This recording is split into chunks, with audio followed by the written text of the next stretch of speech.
friends! So today, mag-grocery tayo sa kung saan may mga murang bilihin. At dito lang yan sa Dali. So papasok automatic naman yan. Kung mapapansin nyo, wala ng guard. Pero full CCTV naman tong area na yan or yung grocery store na yan. So papasok mo, kuha ka lang ng basket.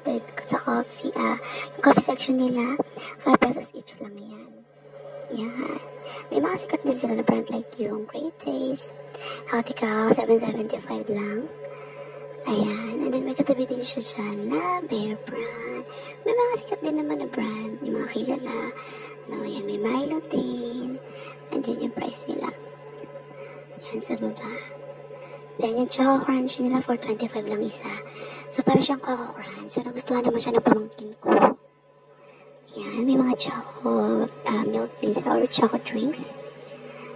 Ayan, yung One Tasty nila, same lang din ng price doon sa Pinoy Tasty. Ayan, inangat ko pa talaga yung box.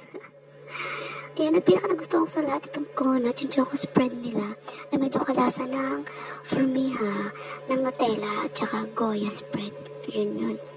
Tapos ito din ako natuwa sa may Margie or Margie. Katabi niya yung Star Margarine. Margie or Margie. Diba? May comparison talaga.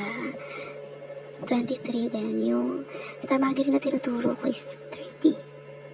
And then, yung Nestle all-purpose cream, tsaka yung Healthy Cow all-purpose cream din. So, kung makikita nyo, mas mura talaga yung sa Healthy all-purpose cream.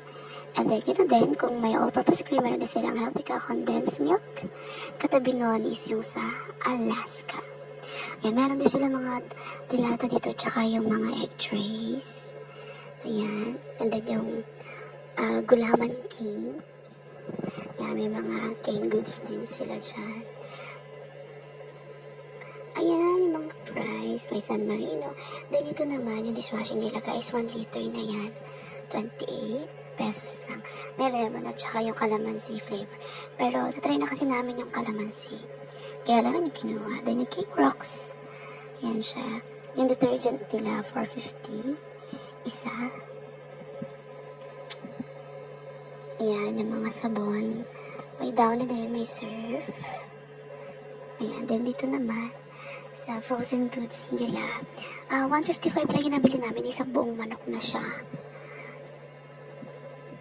Ayan, so chinek namin dyan. Magpipili sana kami ng yung kasim. Kaso, ground pork na lang yung natira, tsaka yung manok. Yan. Yan, ibang frozen goods nila. So, ang mura din. Yan, tsaka yung french fries nila, 1 kilo na yan. Then, ito pa, yung vegetable oil nila. 89 pesos lang. Ay, sorry, 95 pesos pala. Peace.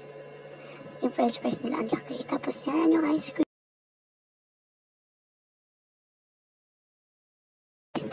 And yung Twist 7.25 lang siya.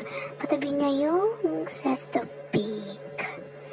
Yeah, diba may comparison talaga 9.25 pagka yung Zesto Peak. At ito naman yung parang mogo-mogo. Ito yung lychee drink. 33 pesos lang siya.